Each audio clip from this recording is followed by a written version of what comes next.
It is time to wrap up reality. I'm your host, Tom Vasey. Welcome to TV Talks with Tom.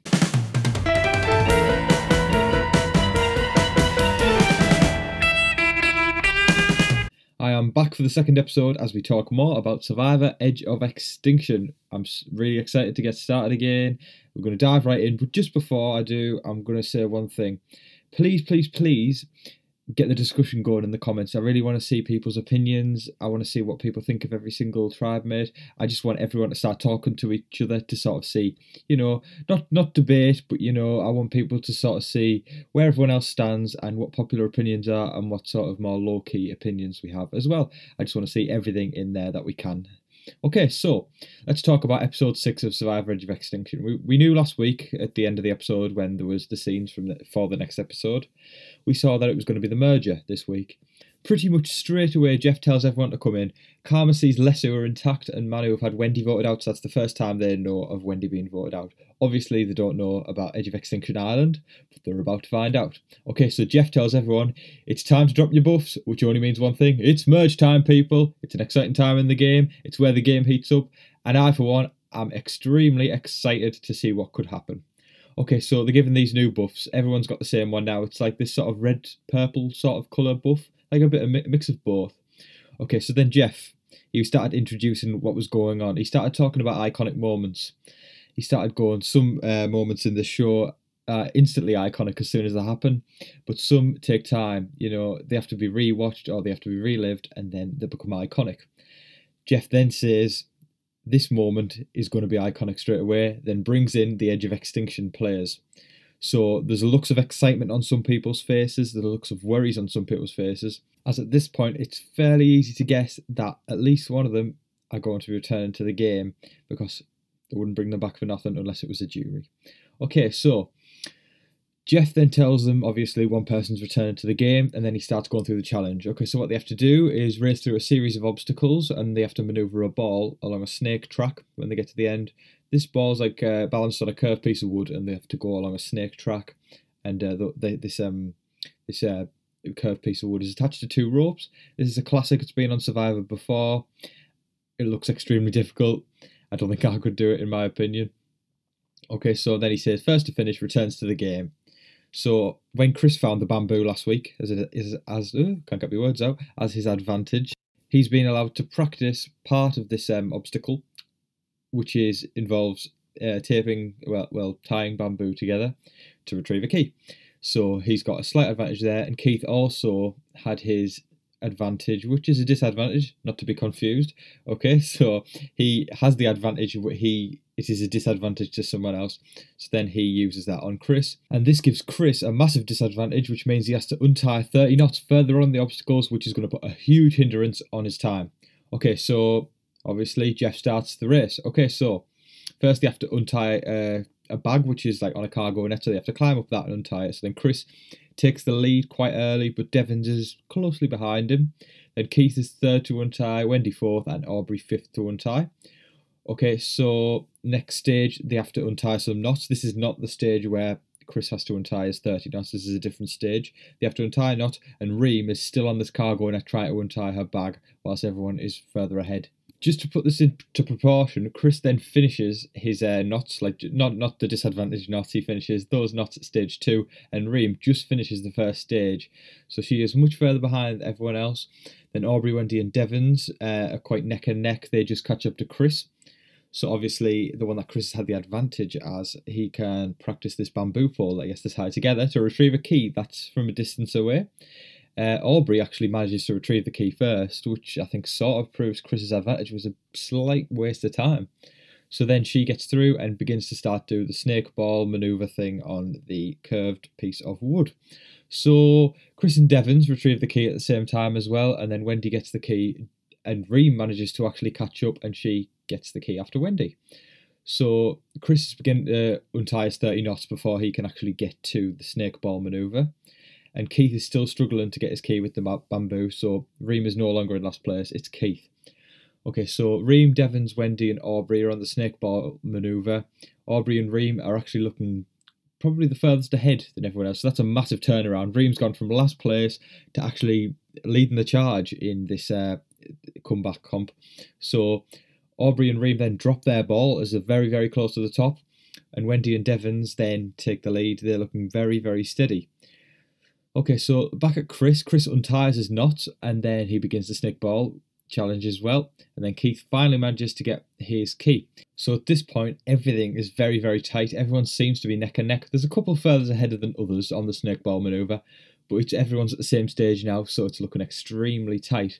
Okay, so Wendy's very, very close to the top. She's got things in control. Devon's just behind her. Reem again drops her ball near the top, and Chris is actually catching up to Devons, so it's a massive turnaround. Chris has made easy work of the disadvantage that's being put upon him, which proves he's very good, like in a physical comp. I think he did that extremely well to catch up. So again, everything's neck and neck, very, very tight. And it's anyone's game at this point because everyone keeps dropping the ball as soon as they get near the top. Everyone's really eager to finish. It could be a case of them rushing it because they just want to get it over and done with. Since Aubrey dropped the ball when she was very much in the lead, she starts playing recklessly, like she's going super fast. You can see the stress on her face. She's extremely panicking because she's worried. As a veteran as well, as a returning player, I think there's more expected of her as well, because if you're a veteran who's playing against all these newbie players, it's not going to look too good if you're failing against them. So she's got an image to maintain as well as getting herself back in the game. Okay, so Keith is actually catching up to Chris at this point, and then he manages to drop the ball as well. So everyone's dropping the ball left, right, and centre. So Wendy she's inches away. She's absolutely inches away from getting it in the hole at the top. So close, and then she drops the ball as she's just about to win. So then Chris and Devons have the lead. Devons has remained steady all the way through, but Chris has absolutely powered through it. He's managed to catch up. Fair play to them both. But if Devons wants to win, he needs to get up very, very fast, and Chris needs to maintain the speed that he's been going at all the way through. Chris drops his ball inches away from the target. Just like Wendy, it was a tough moment to watch. Personally, for me, I want Devons to win, so I wasn't happy to see Chris drop his ball, but obviously it gave Devons an advantage. I was happy to see that Devons had some time to breathe and to think through what he was going to do. So at this point, Devons doesn't have to rush it as much because he knows that no one's on his tail too much. Everyone's sort of towards the bottom now. And then just like that, Devons wins and he gets his ball into the hole and he returns to the game. I am so happy about that. Out of everyone I wanted to return, it was Devon the most, because I think I had about 3 I wanted to return. I said last week, my predictions, it was between, I think I said Aubrey, Devons and Chris. Them 3 were probably the most consistent in this comp, although Wendy did do extremely well. But at the end of the day, I'm so glad that Devons is back in the game. Da, da, da. Let the merge commence. Jeff tells everyone to go to Manu Beach and there is a feast waiting for them there, which must be super exciting. Okay, so whilst all they go back to their island, Jeff keeps all of the Edge of Extinction players who didn't perform as well as Devons with him. Aubrey starts crying. She's extremely crushed. You can see it. She has taken an absolute blow in that challenge. I think she was confident going in it as she is the returning player, but Devons beat her, so that must be an absolute crush onto her. So then after Aubrey starts crying, everyone pretty much started crying. Everyone was explaining their story as to why they came onto Survivor and how sad they were to actually have to leave the game. But there is a glimmer of hope, people. I will repeat, there is a glimmer of hope. Jeff tells them that they are allowed to go back to the Edge of Extinction for another chance to return to the game, and their faces lit up with excitement when Jeff said that, as would mine if I was there. So they all head back to the Edge of Extinction. Come on, get happy, people. It's time for some new Survivor content on a new tribe. Okay, so it's the Merge tribe. Julia says that there's 8 original Karma members and they're all still there. Okay, so if they stick together, they have a majority. So that's a clear advantage that they've got. Whether they're going to utilise that is completely up to them. Probably a good idea, maybe for the first couple of vote-offs, first tribal councils, just so they can get further through there, develop some alliances further in. Okay, so Devons is telling everyone about the Edge of Extinction, how horrible it is and how dire the situation is over there. Wentworth was not happy to see him back. She said this in a private sort of diary room thing, if you like. I think you'd call it that. I know on Big Brother you'd call it a diary room. I'm not really sure what you call it on Survivor, but we'll call it a sort of private diary room sort of thing. So she said that she wasn't happy to see him back. However, Devons and Julie started bonding which is great to see. A lovely alliance straight away. Julie hasn't really been in that many alliances as I'm aware of, and she hasn't even done that much gameplay. So to see her and Devons working together extremely well pleases me, because I like Devons and I also like Julie, so it's good to see a bit more airtime of both of them. Back to the Edge of Extinction now, where Keith and Wendy end up raising the flag on the mast and leave the game. Wow, I did not see that coming anywhere. I honestly thought if anyone was going to raise that flag, it was going to be Reem, since she's been there since the first tribal council. To me, that showed people's cards. That showed how strong Reem is, the fact that she was the first there and she still is yet to quit the game. Wendy was the latest person to go to the Edge of Extinction, so she must have been crushed by that challenge if she was happy enough to raise the flag and leave the island.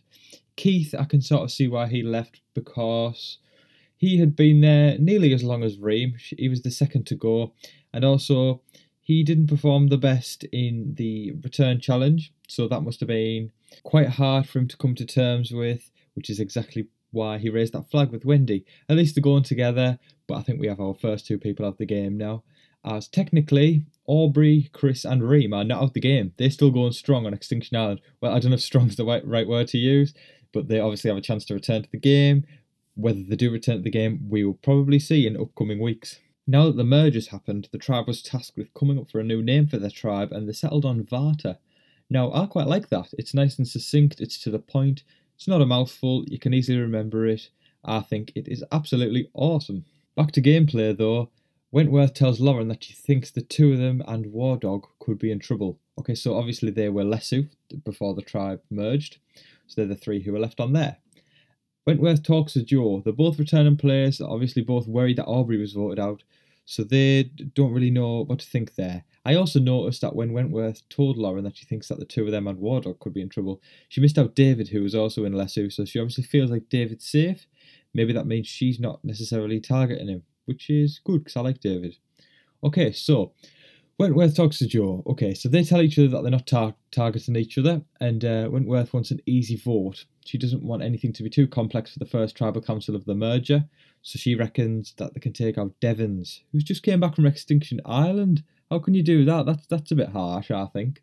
But anyway, Lauren and Wentworth pitch to all the girls in the tribe about Devons. They all say, yep, he's going to be an easy vote, let's send him straight back. But Julie did not like the idea. She also said in her private diary room that she did not enjoy it at all, that what she was going on about. She thought that was absolutely, there was no morals involved there, and to send him straight back would be out of order completely, which I agree with. I'm growing on Julie. Julie and Devons are now my favourite two, and I think they're both really, really cool. On the other hand, we saw Aurora agree with Wentworth and Lauren, which I didn't know what to think of really, because we haven't seen that much of Aurora. She hasn't been a tribal council too many times. I don't think if she's been, I can't remember, but I don't, in the top of my head, I don't think she's been to tribal council. So we haven't seen much gameplay, as I said. So Aurora, I think that was a bit of a sheep sort of move. I think she was following the crowd, which is fair enough, because in the first tribal council of the merger, you don't want to put a target on your back. You sort of just want to go with the flow, and that'll make it much easier to blend in. Okay, so Wentworth and Lauren just did decide they want to split up Devons and David. They'll do whatever to take them out.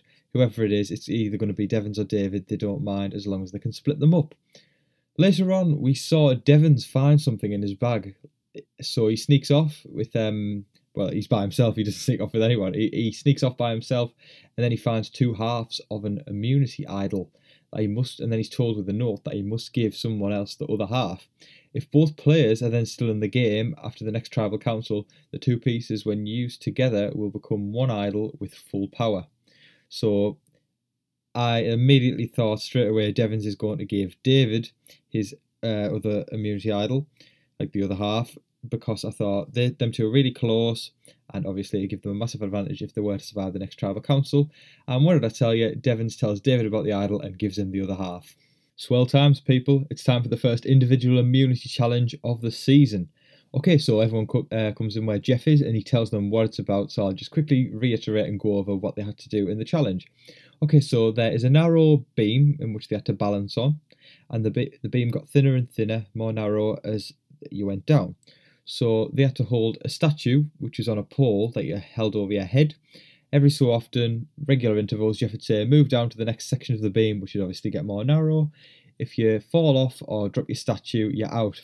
During this challenge, the winds were super high. They were really, really strong, and they were knocking everyone left, right, and centre. So pretty much in the first 5 seconds, 5 or 10 seconds, obviously it was that in the edit, it may have been longer in real life, but what we saw was in the first 5 seconds, Ron's statue dropped straight away after the first gust of wind, and then Gavin was the second to drop his statue after that. So that was the first sort of wave whilst they were in the first section of the beam. So Ron and Gavin did not win immunity. So then Jeff asks everyone to move down to the next section of the beam, which is much more narrow. Just from the movement, War Dog did not manage the transition and he fell off the beam, and same with Devons. Devons did not fall off the beam, he dropped his statue. I think War Dog fell off the beam anyway. One of the two, he either dropped his statue or he fell off the beam. Either way, he's out, and so is Devons.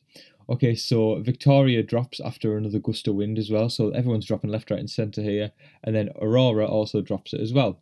So after the first transition, this is just, I'm not exactly sure how long it would have been in real life, but it wasn't long at all in the actual TV show. There was 6 people who dropped and only 7 remained on the beam. So then Jeff asks everyone to move down to the next section of the beam. Super narrow, again not as narrow as the last part.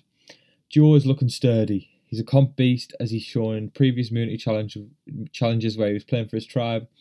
It's shown that he can still play for himself, just by himself. He doesn't need a tribe, because basically before he was carrying his tribe, he was winning all the comps basically for them. So Wentworth, her arms were going numb, and she ended up dropping her statue straight away when her arms went numb.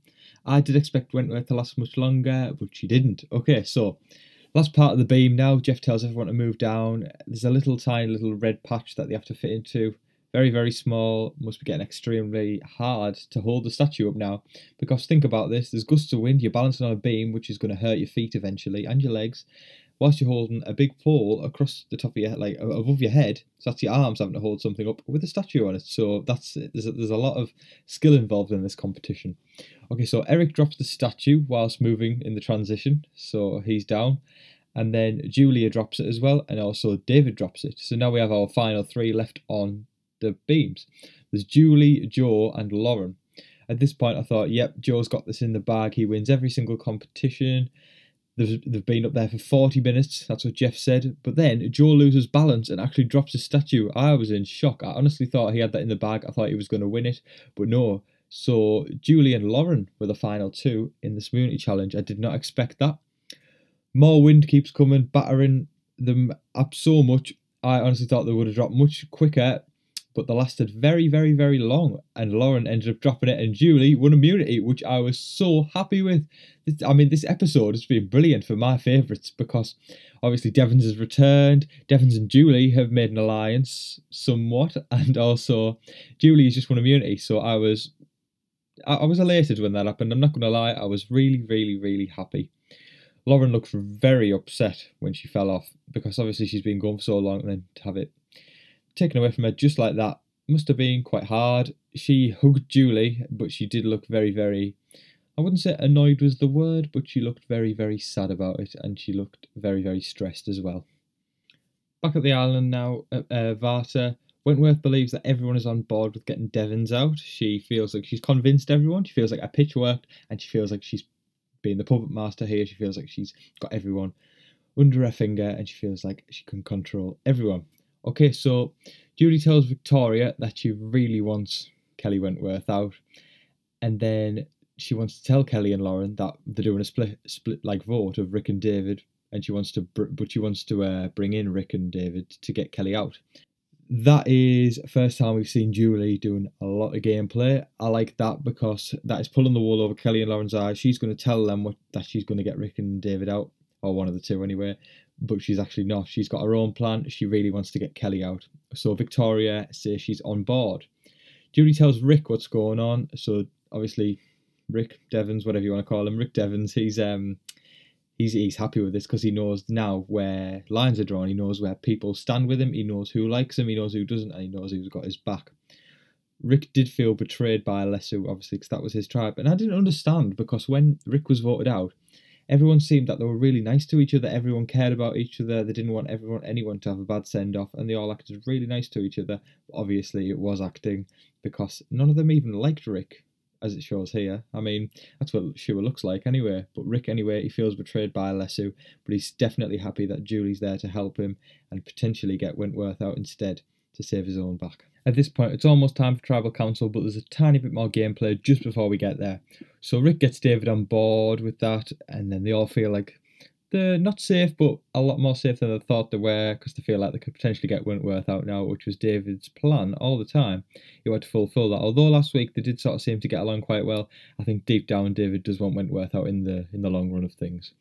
Okay, so Joe and Ron get talking about the vote, and Joe tells Ron to go and follow Eric, Julia, Victoria, and Julie, just to see if Joe's name's being brought up, see if he could potentially be voted out. So Ron and Joe seem pretty tight from previous weeks. This episode we saw a huge shift in that.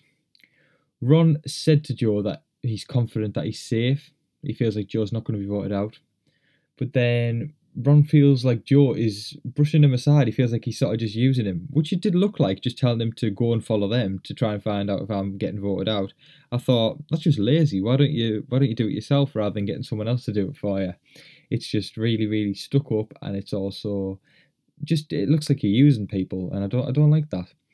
If you're going to do that, you need to do it in style. You need to do it where people aren't going to suspect it somehow. I don't know what the correct formula for that would be, but I would say it's possible. We've seen it done in Big Brother. We've seen it done in countless amounts of reality shows.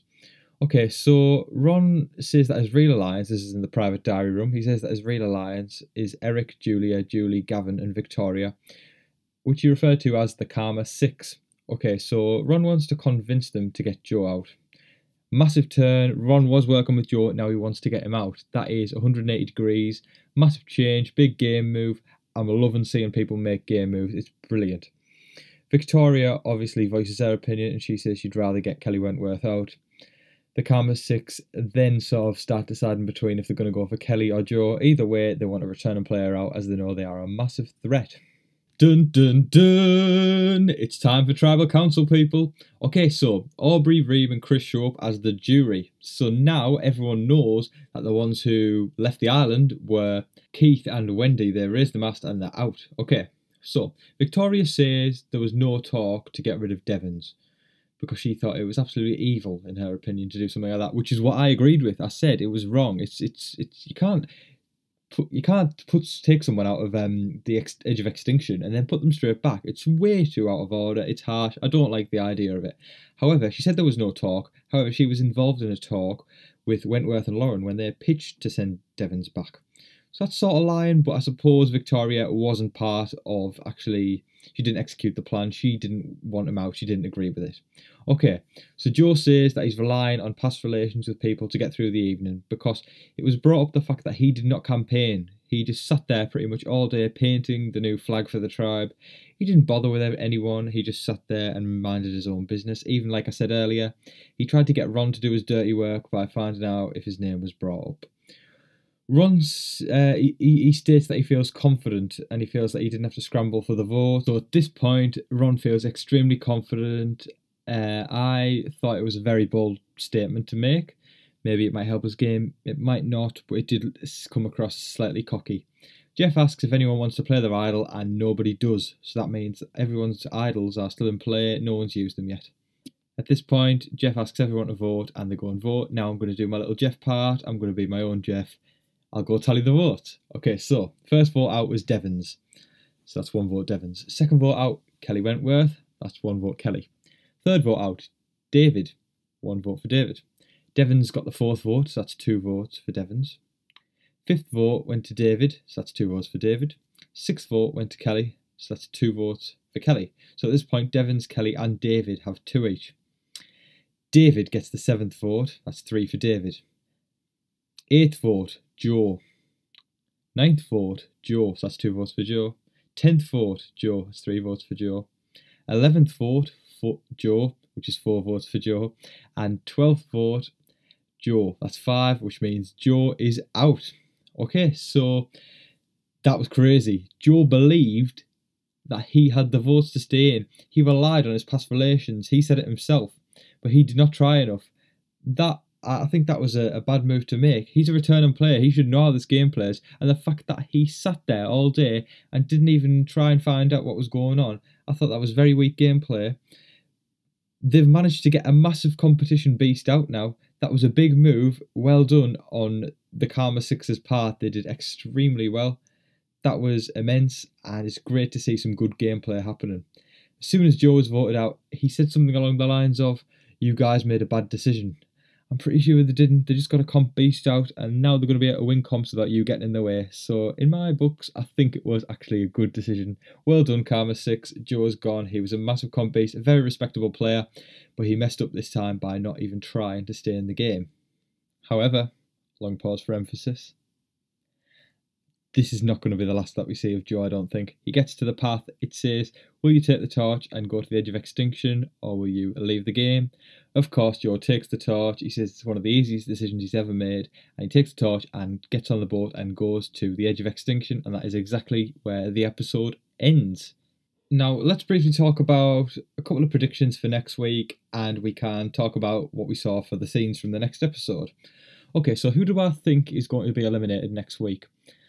Personally, after we saw the votes, we found out the only 2 votes for Devons were Joe and Aurora, so that automatically puts Aurora on the outs. She is not with everyone, which probably means that now that Joe's out of the equation, he's gone to the edge of extinction, Aurora could potentially be next to go. Also, the Lesu 3, which is War Dog, Lauren and Kelly, they all voted for David. They isolated themselves from everyone trying to assert their opinion onto the game.